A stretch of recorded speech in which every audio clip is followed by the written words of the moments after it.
করবে। আমরা কি সেটা হতে দেব? আল্লাহ রাব্বুল আলামিনের উপরে ভরসা রেখে সজাগ সচেতন থাকতে হবে ইনশাআল্লাহ। কিন্তু তার আগে আপনারা যুবক, আপনারা যেখানেই থাকুন, সবাই বরিশালের বিভিন্ন জায়গায় আছেন বা বাইরেও যদি কেউ থেকে থাকেন, আমরা বলতে চাই এলাকায় মানুষের কাছে একটি দাওয়াত, যে কল্যাণকর সমাজ করতে হবে। মদিনার সেই সমাজ আসলেই বাংলাদেশের জন্য কল্যাণ হবে। একটি কথা আমরা বলতে চাই যে সব দল দেখা শেষ, জামাত ইসলামের বাংলাদেশ, জামাত নামেই কি খালি ভোট দেবে? তাহলে তাদেরকে বুঝাতে হবে যে কল্যাণকর বাংলাদেশ তৈরি করার জন্য এইভাবে জামাত কাজ করেছে। মন্ত্রী থেকে মেম্বার পর্যন্ত জামাত ইসলামের নেতারা মানুষের সুখ দুঃখ কষ্টের সাথে ছিল। তারা দায়িত্ব পালন করতে চুরি দুর্নীতি সমস্যা সংকট তার তৈরি করে নাই। জামাত ইসলামের ছাত্র শিবিরের ছেলেরা তারা কখনো চাঁদাবাজি সন্ত্রাস করে নাই, এবং দায়িত্ব পালন করেছে তারা সরকারের প্রশাসনে বিভিন্ন জায়গায়, সেখানে ঘুষ দুর্নীতি করে নাই, ইনসাফ রক্ষা করে চলেছে। তাদের দ্বারা কোনো মেয়ে উত্ত্যক্ত হয় নাই, কোনো নারী ধর্ষিতা হয় নাই, কোনো ইফতিজার এখানে নাই। এই জন্যে নতুন বাংলাদেশ গড়তে হলে এই ধরনের চরিত্র এবং নেতৃত্বের দায়িত্বে যদি বাংলাদেশ আসে, সেবার মাধ্যমে সেই বাংলাদেশ সোনার বাংলায় পরিণত হবে। এই কথাগুলো মানুষের কাছে কাছে পৌঁছায় দিতে হবে। এই দাওয়াতকে আপনারা পৌঁছায় দিতে পারবেন না? ঘরে ঘরে দাওয়াত পৌঁছায় দিতে হবে। আর আমাদের মার্কা কি মার্কা? আর এই নির্বাচন করি আমরা কার জন্যে? এখানে একজন প্রার্থী থাকে, কিন্তু সেই প্রার্থী তার নির্বাচন আপনারা করেন না নাকি? তার জন্য এই নির্বাচন আমার জন্য করতে এসেছেন? কার জন্যে? আপনার জন্যে, আল্লাহর জন্যে। কারণ আপনি হচ্ছেন আপনার নমিনি। আমরা আল্লাহর মানুষের বান্দা, আল্লাহর প্রতিনিধি। একামত দিনের লক্ষ্যে ডাক্তার শফিকুর রহমানের প্রতিনিধি। আর সেই প্রতিনিধিত্বের দায়িত্ব পালন করতে গিয়ে বরিশালে প্রায় 5 লক্ষ ভোটারের সবাই তো এমপি হবে না? হবে কয়জন? তো সেই একজন আপনিও হতে পারতেন, কিন্তু তার পক্ষ থেকে একজন থাকে, সেই একজনই সবাই। তাহলে এই নির্বাচন আপনার। কার নির্বাচন? আল্লাহর জন্য আপনার নির্বাচন। বুঝা গেছে ভাই? তাহলে এই আওয়াজ পৌঁছায় দিতে হবে। তৃতীয় হচ্ছে, বিরাট সমাবেশ করেছেন, লাখো লোক সেই দিন সমাবেত হয়েছে, তাই না? বাংলাদেশের ইতিহাসে, পাক ভারত বাংলাদেশের ইতিহাসে ঢাকায় এত বড় সমাবেশ হয় নাই। এই সমাবেশ যেটা হয়েছে, সেই সমাবেশ থেকে যদি জামাত ঘোষণা দিত আমরা দেশ শাসনের দায়িত্ব নিলাম, হবে? এটা হয় না। কিন্তু সবচেয়ে বড় সমাবেশ করেছেন। সমাবেশে মধ্য দিয়ে দেশবাসীর আস্থা তৈরি হয়েছে।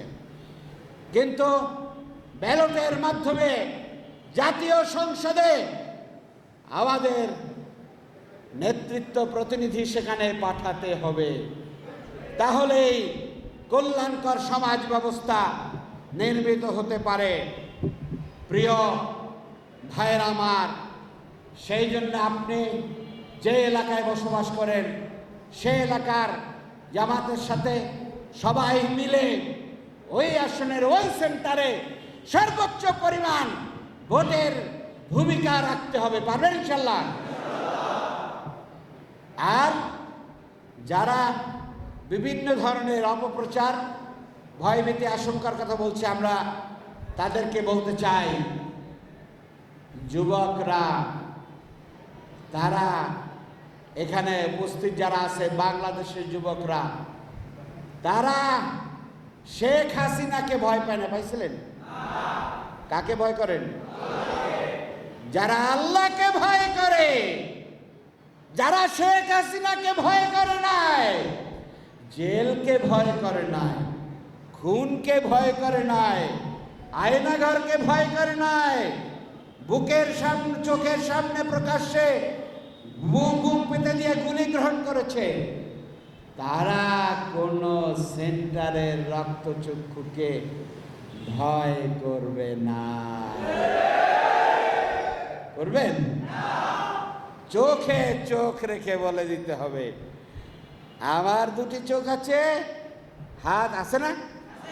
হাত আছে, পা আছে। ওরা চক্ষু গরম করতে যদি কেউ আসে, বলবেন যে ঠান্ডা চোখে আসো আমার কাছে, কি কথা বলতে চাও শোনায় যাও।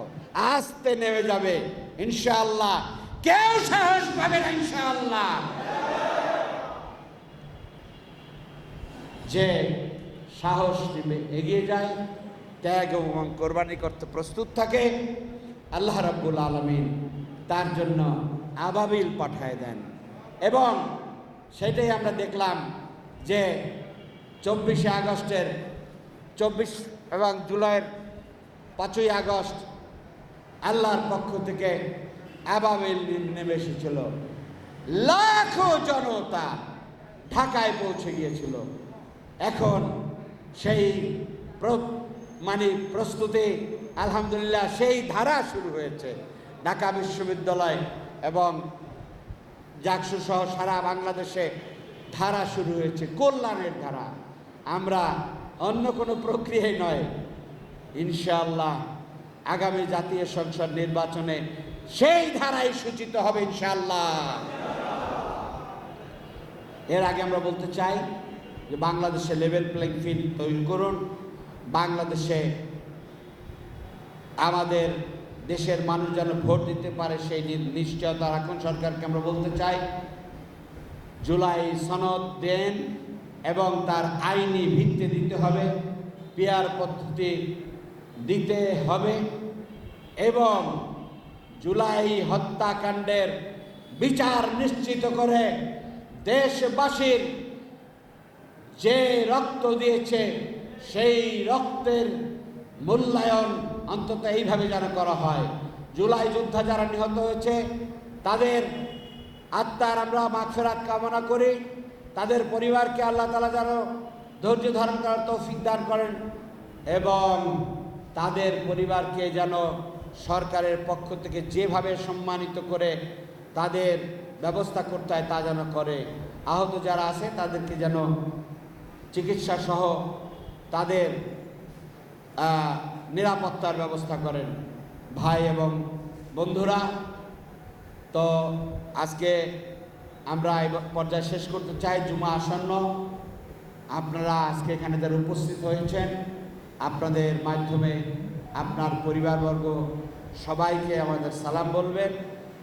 আর এখানে আপনারা ছাড়া আপনার বন্ধুরা যারা এখনও এখানে এসে পৌঁছতে পারে নাই তাদের সেই সমস্ত বন্ধুদের কাছে একটি সালাম পৌঁছায় দেন। আপনাদের ভাই এই আল্লাহর বান্দা গোলাম মুআজ্জম হোসেন হেলার সালামটা আপনারা পৌঁছায় দেবেন তো ভাই?